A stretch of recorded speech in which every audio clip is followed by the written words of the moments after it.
Amazon has Audible, and they read to you. Claude will read for you. ChatGPT will read for you. Microsoft will read for you. They'll read the documents that you have. It'll read your PDFs. It reads your emails. Everything is being read to us. We are not reading anymore. There's thousands of book reviews out there where the individual reviewing the book hasn't read the book. They've listened to the book on audio. Listening is a completely different sense than reading out loud. Reading silently, completely different, and you get different outcomes. There's something to be said about reading the physical book in your hand, not feeding the book to you through speakers. In the world of AI, why would you read? I'll tell you why.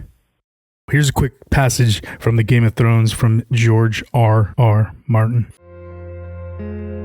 Why do you read so much? Tyrion looked up at the sound of the voice. Jon Snow was standing a few feet away, regarding him curiously. He closed the book on a finger and said, "Look at me and tell me what you see." The boy looked at him suspiciously. "Is this some kind of a trick? I see you, Tyrion Lannister." Tyrion sighed. "You are remarkably polite for a bastard, Snow. What you see is a dwarf. You are, what, 12? 14, said the boy. 14, and you're taller than I will ever be.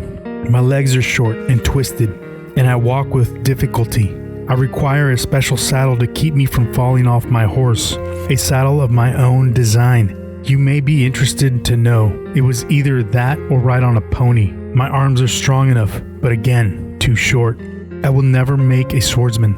Had I been born a peasant, they may have left me out to die, or sold me to some slaver's grotesquerie. Alas, I was born a Lannister of Castlereagh Rock, and the grotesqueries are all the poorer. Things are expected of me. My father was the hand of the king for 20 years. My brother later killed that very same king, as it turns out, but life is full of these little ironies.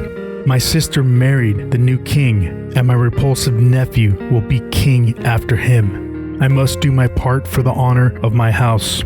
Wouldn't you agree? Yet how? Well, my legs may be too small for my body, but my head is too large, although I prefer to think it is just large enough for my mind. I have a realistic grasp of my own strengths and weaknesses. My mind is my weapon. My brother has his sword, King Robert has his warhammer, and I have my mind. And a mind needs books, as a sword needs a whetstone, if it is to keep its edge.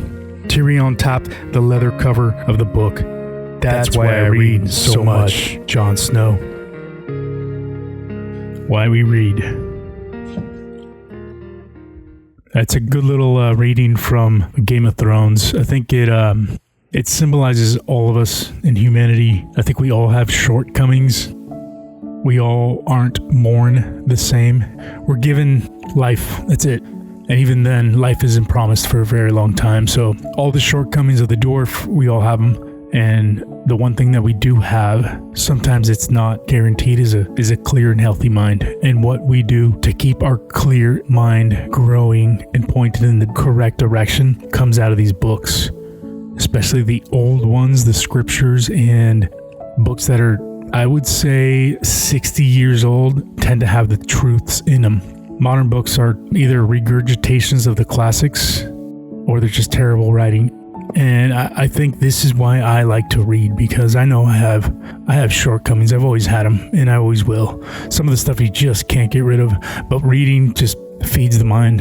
It keeps me healthy, keeps me happy, and I find pleasure in reading, not audiobooks.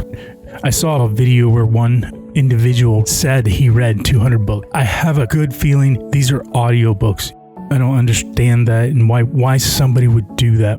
I read a handful of books a year, and I reread them if they're good. This is why we read. Reading takes you somewhere where your shortcomings will not or cannot take you. Get away from the AI. Read. Get away.